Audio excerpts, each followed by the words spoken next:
how many countries have you been to? Do principalities count? Sure. Okay, then maybe like 5. Okay. What about you? I think I'm under 40.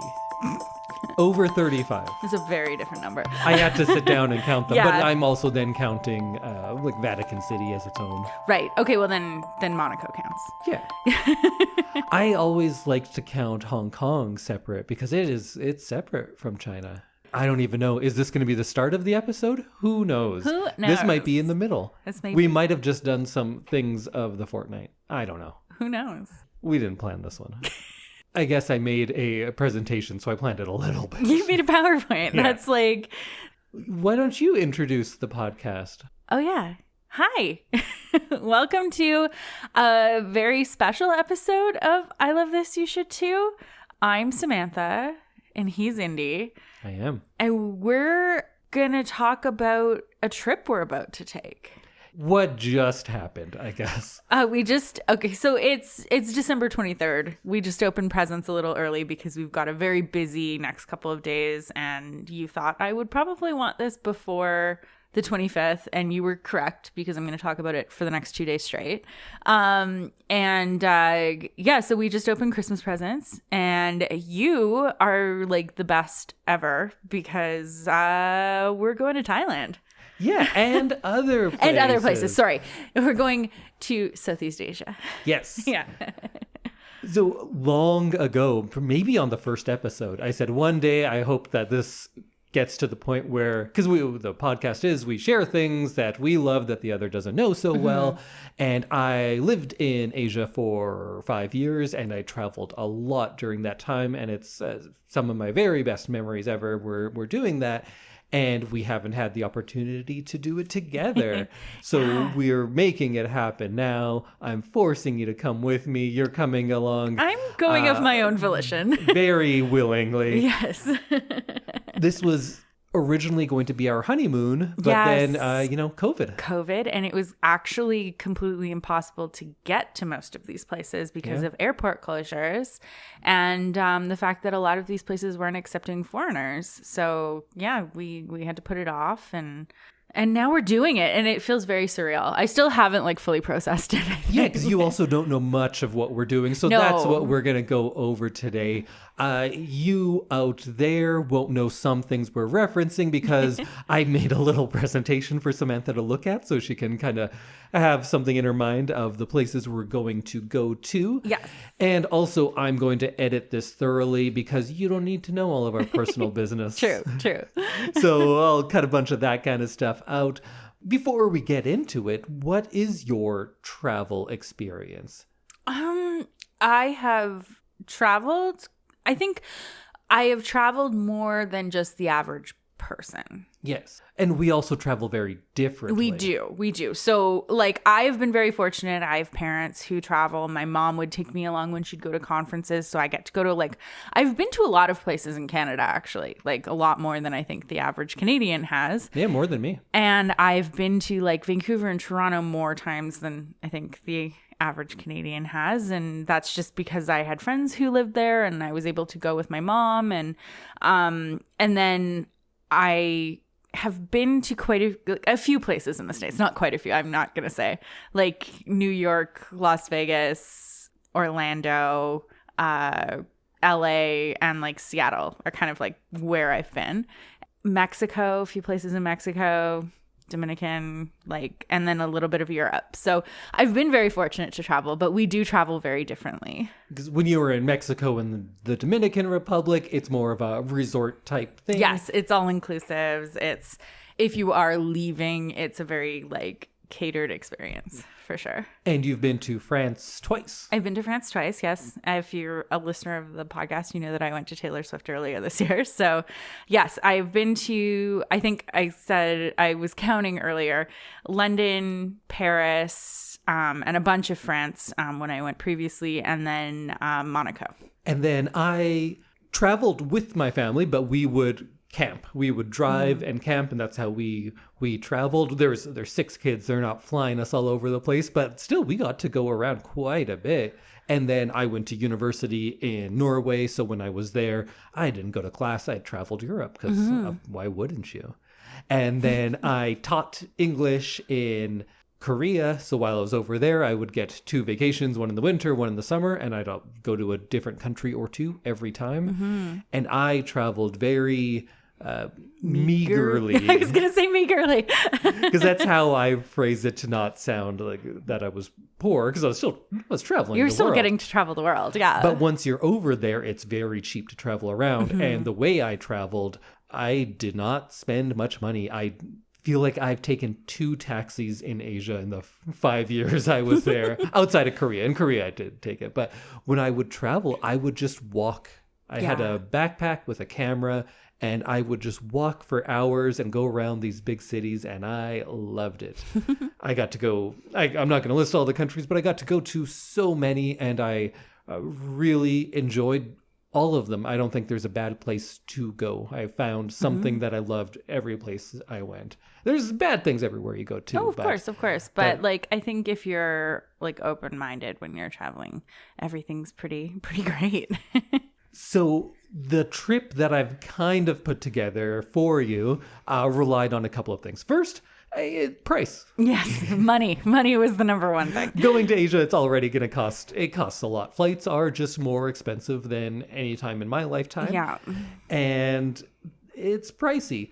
But also, I wanted to do a trip that would be getting you ready for the way I travel without throwing you in all the way. Because we've said we want to go to India. Yes. I really, really would want to go to India, but you said we need to do a trip You need to practice before you go to India. In between, because India is a whole different thing. And I was like, great, you are in charge of that. It's a lot. India was one of the first places that I really traveled on my own, was in India. And it was great for me because after that, I could go anywhere, and it was pretty easy after that. But the way that I've traveled, I totally appreciate that. Like that would be a hard trip for me. I think. I think it's a hard trip for most people. Yeah, it's a lot, and we will go. And I think this is a good stepping stone on that way, because it's mostly Thailand that we're going to. And I think that is a great place because it has so much of what I love. In my single favorite thing are night markets. Right. The last time I had a photo show in a gallery, it was night markets of Asia. That's what I photograph, and I so cool. love going to them. And Thailand has some great ones there. The food, I don't know many countries that have better food. It's in my top 3 for sure. Yeah. My goal is to eat pad thai every day. Every day? I think so. Wow. I'm going to try it. You might get bored. There's so many other things. But I guess one meal of pad thai and then 2. And with the prices, you'll be able to get multiple dishes. Exactly. So I'm not worried about it. But I do want to try many, many pad thais. Sure. But I'm also like, I'm not only going to eat pad thai. I'm going to eat many, many different things. But I just love the idea of pad thai every day. Who wouldn't? Also, Thailand is a place where even for not that much, we can afford some decent hotels. Here, it would cost more than $100 to stay in a hotel that's reasonable. Yes. Thailand, much cheaper, so our dollar is going to go a bit further. And it's a shame that we don't have a bunch of money, because we could stay in a really luxurious stuff for way cheaper than we could anywhere else. Oh, for sure. So we're missing out on that, but we can stay in reasonable stuff and still have money to get there. And eat pad thai every day. Yes. Before I started talking about it so much, or before you met me, was traveling Asia in general really on your map, in your mind? I think that was like a far-flung interest. Europe. I know you love Europe. I love Europe. I really, really have enjoyed Europe every time I've gone. Both times I've gone. But I've also really enjoyed hearing about Europe from other people. So it is more of an interest for me. I think if I was to spend the money on a trip, I think it would also feel safer for me to go to Europe. Oh, in what way? In that I haven't traveled in a lot of places, because Europe is similar to Canada, I'd say. It feels less new and different, I guess. Yeah, absolutely. And so and like going to Paris this year, I felt more comfortable because I do speak like a little bit of French, some broken French, and I was speaking in full sentences while I was there, which was amazing. But I just felt like a little bit less culture shock going to Paris or like traveling Europe. And so I think this was like, yeah, that would be really cool. But like, unless you go with somebody who like really knows what they're doing, it seemed a little daunting to me. For sure. I've known people who've gone to Thailand. I've known people who have traveled quite a bit. But I don't even know where to begin. Right? Thailand is the place to begin because it has such a huge tourism part of their culture that it's easy. Yeah. Because I've also gone to like very small towns in Peru and Myanmar, and those ones it's trickier for sure. And Thailand, I think, is such a good introduction into traveling around Asia. Oh, for sure. So that's a big part of why I chose that. I think you're just going to love it. I think I am. And I'm excited because you've done this before. So it's not going in blind. It's not like I feel very safe and like it's going to be great. And you know me well enough to know what I can handle. So and another thing about the vast majority of Asia is it's safe in the most literal way. I wouldn't be walking around Paris with my expensive camera in the middle of the night like I would in Thailand. That was the only thing that I was like felt unsafe with was like pickpockets in Paris. And like I was constantly yelling at Kim, hi Kim, to like make sure her phone was like securely attached to her person and everything. It sounds safer in Asia. Yeah, absolutely. And more so than here. Like honestly, of the places I visit, the 4 blocks around my place of work is probably the most dangerous places I ever go. Yeah, absolutely. No, and I feel like I felt unsafe in Edmonton in ways that I did not feel unsafe in Paris or like wherever. Yeah, we have a lot more just like random stabbings and stuff here. We really do. Yeah, so I'm excited. I don't feel like it's going to be super unsafe. I've got, ideas of what I'll need to bring, so that's good. Oh, and we will get into that, not on the podcast though, because people don't need to hear all of that. I was concerned I think a lot of the time people who have only been in North America and Europe think of pretty much all of Asia into the Middle East, into Africa. Everything is just like too dirty, too crowded, and like, why would I want to go there? Yeah. But I've been talking about these places so often, and I send you things so often that now I worry that your view is too Instagram perfect, because that's what I send often, and that's what you're seeing. But just like everything on Instagram, that's the influencer view. And the reality is somewhere in between. Like, yes, beautiful places for sure. And yes, super dirty, crowded places. And it all goes together. And that's what makes for a good trip, I think. Yeah, absolutely. And that's the thing. I'm like excited to go on a trip that isn't super pampered, I guess. I don't know how to phrase that properly. I'm trying hard to pamper you as much as possible, Thank you. because you're the best. This hopefully is the first step into what we'll be doing for the rest of our lives. Exactly. And there are so many places that I still haven't gone to, and I think hopefully that this will make you want to go to all of those with me too. Let's do it. So there is a little PowerPoint that Sam's looking at, so let's go on to slide 2. I have to say, Indy knows the way to my heart because I love a PowerPoint. Well, I also gave you my notes for booking this flight. Could you describe what that looks like for everyone? If you can imagine in your head, like when detectives have like serial killer tracking boards with like arrows and string and stuff, this is like the paper equivalent with arrows and colors and like just like real interesting shorthand. And I cannot make heads or tails of it. I'm sure if I looked at it long enough, I would figure out what it all was. But he was very nice and gave me like a calendar. Yeah, I know how you broke it down. So I made a nice color-coded calendar for you and a PowerPoint because that's how you roll. That is how I roll. And I sent a picture of this calendar to my group chat with Kim and my mom, and I was like, and now I'm about to see a PowerPoint. And they were like, he knows you so well. Yep. I thought about making a spreadsheet, but then I thought, you know what? I shouldn't rob her of that joy. I will make the spreadsheet. I know you will.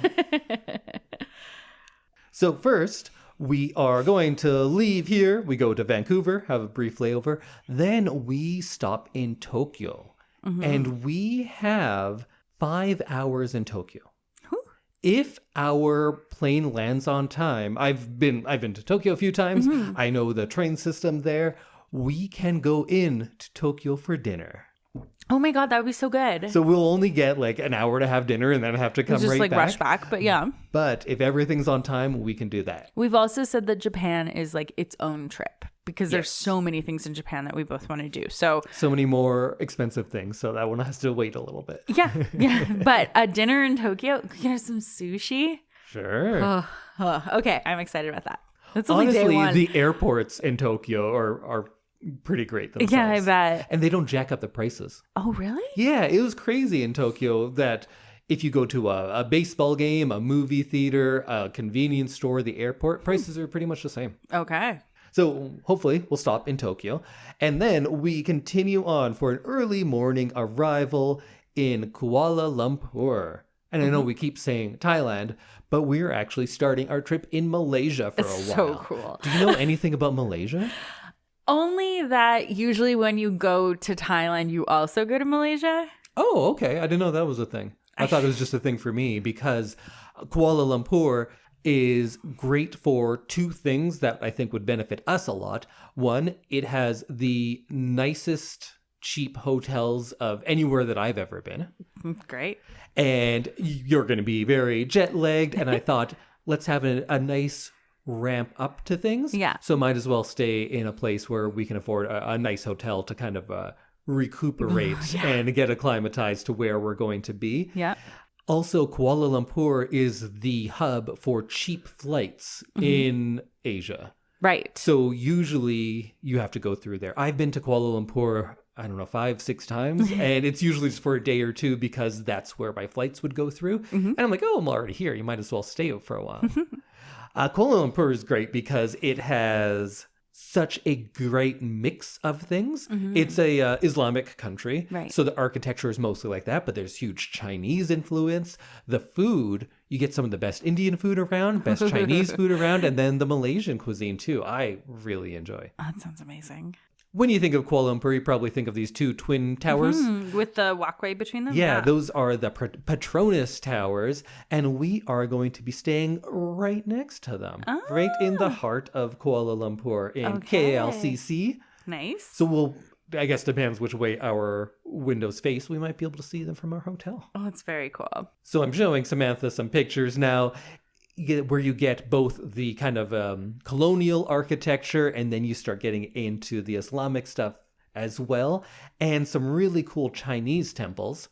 And also in planning this trip, I know what you love. You do like a more, I never want to say because it's always like, the guy says women like these things, but you really do. I do. You love shopping, you love do. manicures, you love a luxurious experience. I really do.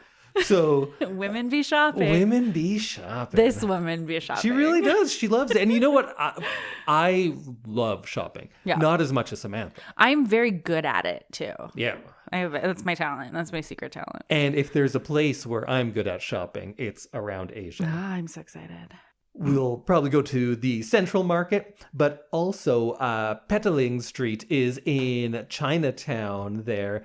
That is the market where I have still to this day a big backlog of designer, in quotes, underwear and things like that. Oh, yeah. They are almost all from Petaling Street. Oh, my God. Okay, yeah. And then while you're there, there is some great food as well. Jalan Alor is I think it's in the Chinatown there, but that is the place to go. Street food in Malaysia is great, but it's the variety and how they do everything so well, because Malaysia is such a mix of cultures. That's what they're based on, and they really embrace it, and it comes out in the food and everything. Oh, I've seen this. This is the caves? Yes, so this is the Batu Caves. There are a lot of cool day trips we can do out of there as well. This isn't even a full day because it is still linked to their subway system. Oh, So we'll just it's easy. Yeah, you just take the subway there. Oh, so amazing. we'll go to the Batu Caves, which is a big cave. There's a big shrine in the front. Mm-hmm. This looks so cool. Like all the photos I've seen, it's so colorful. It looks really neat. Get ready for the Instagram pictures. Oh, yeah. And then we can also go up north to the Highlands, and we can take a cable car up there. That is a place that I never made it to in the times that I've been there. So maybe we can check that out. There's both the Cameron and the Genting Highlands, and we don't need to get into the big differences of them, but one has like all these amusement parks and stuff if you feel like it, and one is just cooler. If you can't stand the heat, you go up to the Highlands. Okay. And another day trip I wanted to do is to Putrajaya. And this is a town where you can take a quick train. I think it's less than an hour away, but it looks amazing. It's most popular for the Pink Mosque. It is such a cool city where maybe there isn't as much to do, of course, as KL, but there is some amazing things to see for a day or two. So we'll maybe head over there for a day too. Awesome. And then from KL, and if you're in the know, you'll stop calling it Kuala Lumpur. It's just KL. Just KL. That's so cool. I have terrible memories of the airport there, but I think the terminal where I had all those issues has since been closed down and there's a new one. So we're going to have great experiences at that airport. Yeah. Oh, man. Still haunts me. New memories. So then we finally head over to Thailand. So we are going from KL to Phuket. And I don't know, do you want like an overview of Thailand? I know a lot about Thailand. Sure. It's officially known as the Kingdom of Thailand. Oh, okay. It was called Siam until 1939. Yes. It has a population of about 66 million. Wow. It's a Buddhist country. So we're going from a Muslim country to a Buddhist country. Up in the north, it's very mountainous. Not very mountainous. Not like mountainous like we have here. But it's the Thai highlands are in the north. In the northeast is the Korat Plateau, which is a bit higher but still flat, and going down into the Mekong Delta. And the Mekong that's something that's hard to explain, is just how rivers are different around the world. Rivers look fundamentally different over there. Okay. So we will go on I don't know if we'll make it to the Mekong, but the Mekong is a lot of fun going around what's that word for those, like the mangrove type areas? Oh, yeah. And the center of the country is mostly flat, and the Chao Phraya River goes through there. Also, my Thai pronunciation, I don't know. I don't know how to pronounce a lot of the words. It's been so long since I've been there. I bet you'll get there and you'll pick it right back up. Maybe. But also, English is very ubiquitous. Oh, is it? Okay. Yes. That was one of my questions. In both of these places, you could not speak any Thai or Malay and you'll be just fine. Okay. I always like to know at least enough to order food and that kind of stuff and say your pleases and thank yous. But since we're going for quite a while, I'll be able to practice a little more and get up to it. But you don't need it. So that river goes right through Thailand and right through Bangkok, and we will definitely see that river. And then into the south, you get into the Malay Peninsula and the Gulf of Thailand, which is where we'll be going first. I don't know, do you want to know about like ancient history? How can I tell you, let's say 4,000 years of history in 2 minutes? Yeah, perfect. So there's like evidence of rice cultivation going back to 2000 BCE. Whoa. And there have been trading networks in there since 2000 BCE. The Kingdom of Funan was the most powerful at the year like 200 BCE. And then the Khmer people came over into the 9th century. I'm just skipping thousands of years because we don't have time. Hopefully one day we'll go to Cambodia and stuff and get to see a lot of the Khmer architecture because it's real cool. Over about 1,000 years, what we now know as Thailand was largely influenced by India. And the first time I went to Thailand, the two countries I had gone to outside of Europe were Korea and India. And I was like, wow, this is just like right in between them. It seems like such a mix of East Asia, more China, and India. And that's just because it is. Wow. Okay. And then the Thai city-states were coming up. The kingdom started in, the Sukhothai was in the 12 to 1400s.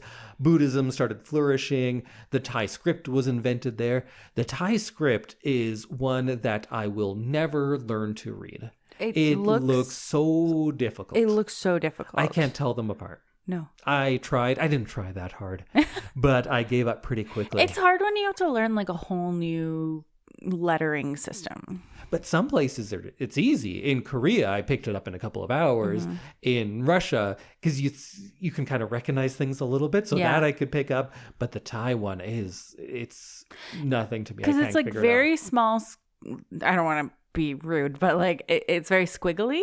Like it doesn't look like individual letters and everything's. It's kind of like how your mom writes grocery lists. Oh, because she started writing in a different script and then learned English letters. Yeah. So it's like, I just assume I'm never going to be able to read it. Yeah. And if you've ever seen someone handwriting Thai, it's even harder. Whoa. It's okay. You can tell the differences in the letters when it's on a computer, but handwritten, you can't. In the 13th and 18th century, the Buddhist kind of hub of the country was in the north. And then Ayutthaya was coming up in the 14th to 1700s. And the Burmese came along in 1767 and kind of put an end to that. And then after the fall there were a few small kingdoms, but the dynasty that started in the 1780s is something that would continue for a long time, although not as long as those other ones. But since it's not 1,000 years ago, it feels longer, because they would continue right on until the 1930s, when there was a revolution. They ended absolute monarchy and established what they have now of a constitutional monarchy. And you love royal stuff, so I thought maybe some of that would interest you, because I think that's a big part of your interest in Europe. You love kings and queens. I do love all of that history of that kind of thing. So it's really interesting. The more I researched, the king that was the king when I was there has since passed away, and there's a new king. And the old one, that was Rama the 9th. Oh man, the guy who was there for 70 years. Mm-hmm. You Thai people, you know who I'm talking about. His story I didn't realize was so interesting, because he ruled for the third longest reign of any ruler. Oh. I think your girl, Queen Elizabeth? Kiwi 2 was second. Kiwi 2. And the highway. And then the Sun King, which Louis was that, 14th? The 16th. 16th. He's the longest, I think. And then this one was... No, Louis the 15th was 15th? The Sun King. Okay. Louis the 16th was the one who got his head chopped off. Okay, so he's not the longest ruling. But this king ruled for 70-ish years. Mm-hmm. And when I looked into it, it came about kind of weird, because he was a brother to the king. Oh. And his brother mysteriously died by a gunshot wound in the head. So mysterious. And the king had been there, the next king had been in the room with him like a half hour earlier. And everyone said, oh, it was an accident. He accidentally shot himself in the head. And I don't know how often that happens as an accident. Yeah. But it's also something that's not talked about. Thailand has very strict, I forget the term for it, but you don't say bad stuff about the royals there. Right. You will go to jail. Ooh, okay. So when you're there, don't badmouth the king. Even though their current king, I'm not a fan. And I'll tell you all sorts of reasons why. But he's a... Man, he's a character. He doesn't even live in Thailand. He governs from Germany. Oh. And Germany is always like, hey, you can't use our country to govern from. You have to go quit it. Go be in your country. And he's not great. I don't care for this one. But there are these like funny pictures of him, because sometimes people would catch a picture of him, and he's wearing like low rise jeans. He's in his 60s or 70s. That's alarming. Like a weird like sports bra looking thing, and he has full back tattoos, but all of this you can't say. And even there, you don't show the pictures because you'll get in trouble for doing stuff like that. Oh. And he's had, so many wives. I don't know, 5? Something like that. And is like a real playboy kind of guy. Mysteriously died? No, but sometimes they would be like stripped of their rank and like cast off. And then 2 months later, no, you're back. You can be princess again. On again, off again. Yeah. But my favorite thing about him is his dog, Fufu. Oh. Fufu, who is a high-ranking Air Force official. Because he had a dog that he would dress up in military stuff and then granted this dog the rank. Oh my God. So this dog is something like the 3rd highest ranking military official in Thailand for a while. Oh, I love that. It's so cute and funny, but then also if I were in that country, I'd be like, we're just a fucking joke. You can't do that. Yeah. Don't give your dog power. One thing I also didn't know is that Thailand was kind of on the wrong side of World War II. Were they? Yeah, we only think of Germany and Japan. Yeah. Thailand was on that side. Oh. Largely because the Japanese came into Thailand and it was either like join them or fight them. It's like, hey, you're with us. Yeah, so they ended up just allowing them to go through. I don't know if Thailand really actively fought, but they just let the Japanese go through. Oh, wow. After that, though, they butted up to the Americans a lot more. And during all the Cold War stuff, they were very anti-communist. And then there are all sorts of, like, the right wing in Thailand has flourished in many different decades. There were a lot of different military rulers. They always had the king, but the prime minister would sometimes be installed by coups. And that was happening very often. Huh. Through the 70s, but as recently as 2014. There was a coup and the government was overthrown in 2014. Oh, wow. Yeah. Huh. So I've been there before that coup, but this will be my first time back since. Wow. Okay. I've been in some countries. Once I missed a coup by 2 months. That was the closest. Oh, wow. Yeah. That's kind of frightening. So right now they have... I should have like a Wikipedia page open. That would make it a lot easier. They have I think the youngest prime minister in Asia. And it's this woman who, anytime I see a younger woman in charge of a country, I think like, oh, progressive, that's good. And then you're like, oh no, she comes from a family of billionaires and they're all rulers. Oh, okay, it's not quite that progressive. Not quite as great, yeah. And she is not like far right wing, but more so than it had been in the past. She's very capitalist. Okay. So some things like they had in the past, like the legalization of cannabis, they have since reversed. They just walked that back, yeah. Yes. January 1st. Yeah, I'm just missing it. You're just missing it. I know, Shame. I'm sad about that. But oh, wow. I was just going to keep going. We're not doing a Thai history lesson. We're talking about our trip. We are arriving in Phuket. Yes. Phuket at first, I was like, oh, I don't want to go there. That's kind of like a party island. And yeah, let's do it. Also like a 18-year-old Australian party island is what I thought of it. Yeah. But that's just certain places. You can get around. And we are going to be staying in the Old Town. Ooh, it's so pink. So it's kind of that neo-colonial look, a little more quiet. There are some cool stuff right in the town of Phuket, like temples. There are great temples everywhere. Great statues. We don't do statues well in Canada. No. We're not a statue people. We like a small statue. Yeah, but we're going to see some good ones over there. Okay, great. This Buddha is huge. That's the big Buddha, they call it. Oh, okay. Yeah, that makes sense. We can definitely do the party town stuff if we feel like it. Patong Beach is kind of the area for that. But Phuket is not a big island, so we'll be able to go to some of the other beaches, like Kata Beach, Banana Beach. That's a good one. So these are all going to be like quite close by, so we'll be able to get to whichever beach on the day we want.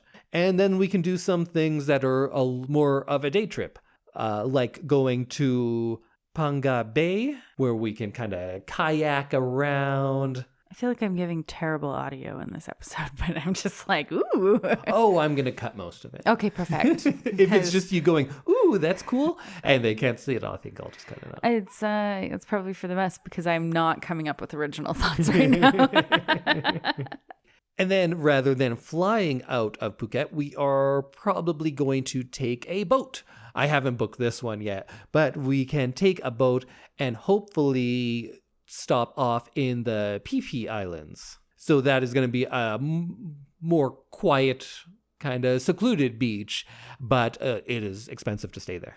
And from there, we'll continue our trip over to the other side of the Gulf to Krabi. Uh-huh. And Krabi Town is going to be a bit of a quieter place than Phuket was.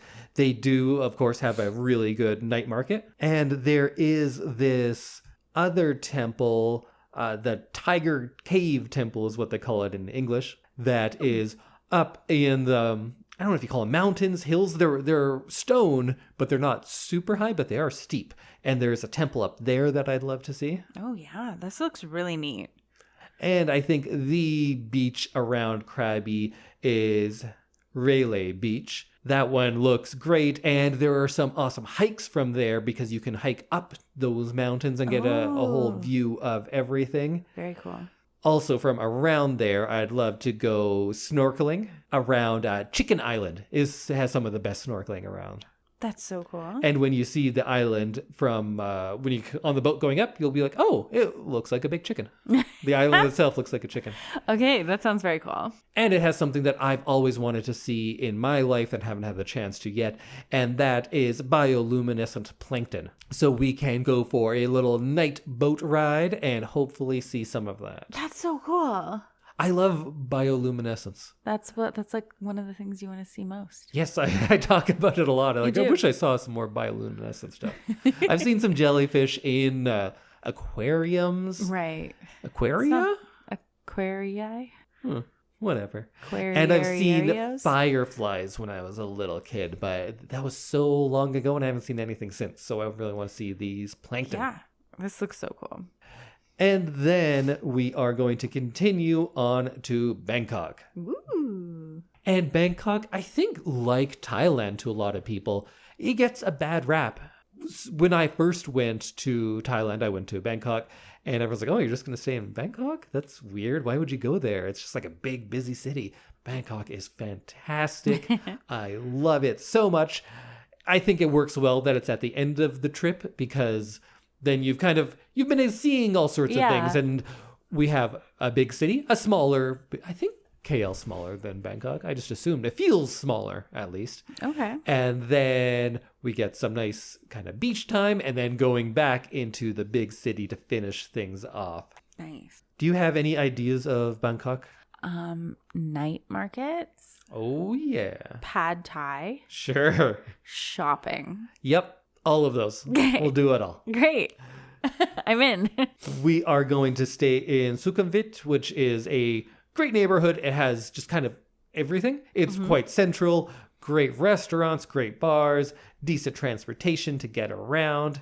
One of my favorite things to do when I was in Bangkok was taking the river taxi. For whatever reason, people don't do that. You can go on like river cruises and you can pay money and go on the river. But that's how I kind of just got around when I was there. It's so cheap. You're usually the only foreigner on any of those boats. Oh. And you just hop on and off.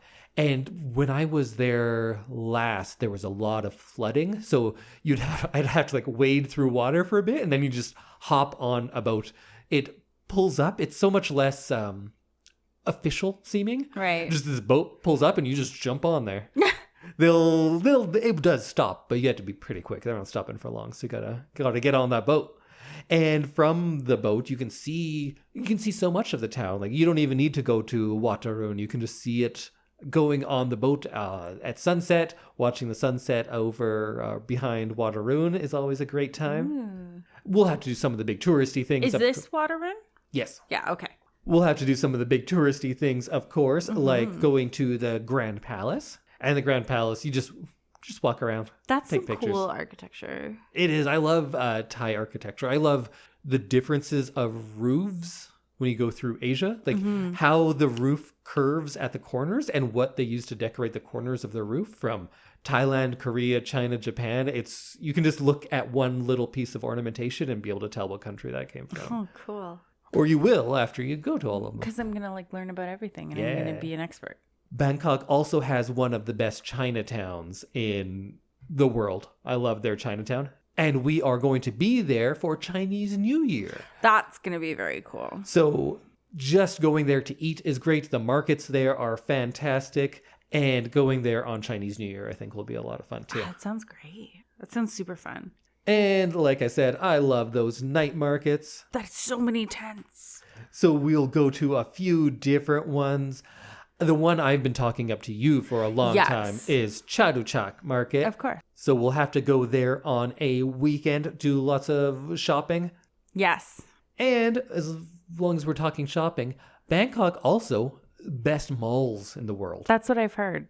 And you think like, do I really want to go to a different... Well, I know you want to go to malls, but people who maybe don't think about just shopping, well, would you really want to go to just malls when you're in a foreign country? Do you want to go to a mall? Yes, the Thai ones you do. All the malls. They are great. And there's so many different types of malls. Like you have your Icon Siam is the high-end one. Mm-hmm. You have some malls that are all your Louis Vuitton and that kind of stuff. Yeah.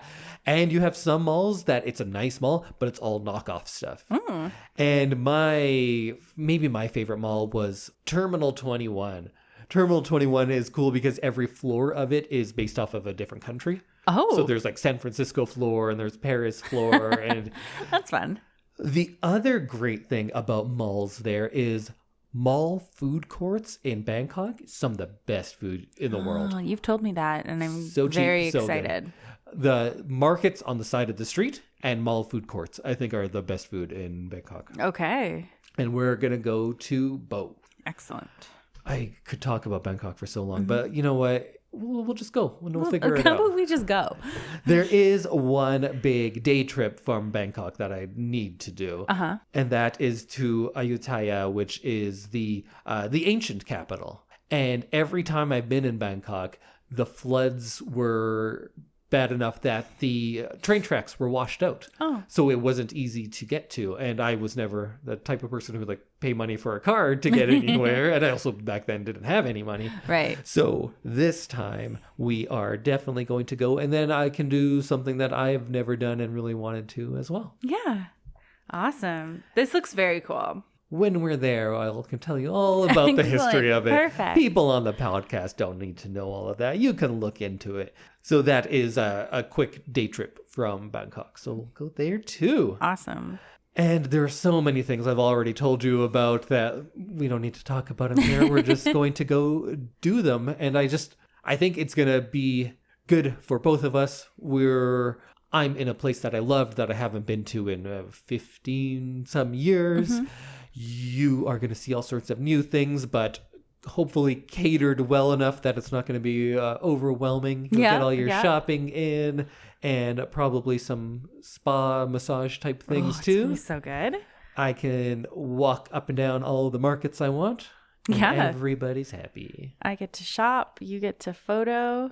Oh, and I'm going to shop too. Yes. Oh, well, yeah, obviously. And then we'll come back home. Yeah. So we're going to be there, I don't know, what is it, 24 days? Something like that, yeah.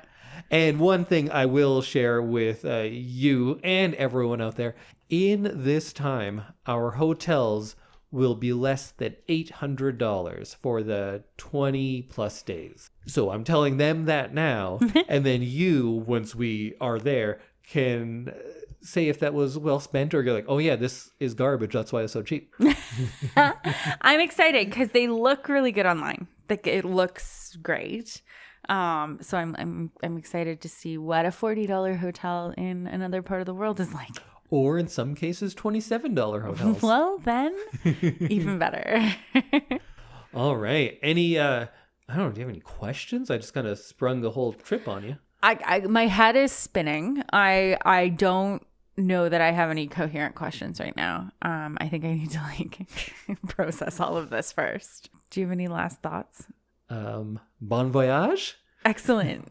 I don't know what episodes you're going to get after this. Yeah. Maybe we'll do one in each place we go because we'll have lots to say. Maybe we won't want to record anything, and once we're back, we'll just kind of recap things in 20 minutes. It'll be like Paris. Who knows? It'll be like Paris all over again. You'll hear all about one thing. Okay, we will see you when we get back from Thailand. Well, hopefully we'll be back by the time this goes out. Of course. Because it's almost Christmas. Yes. Go back and listen to our Christmas episodes. Merry Christmas, everyone. Bye. Goodbye.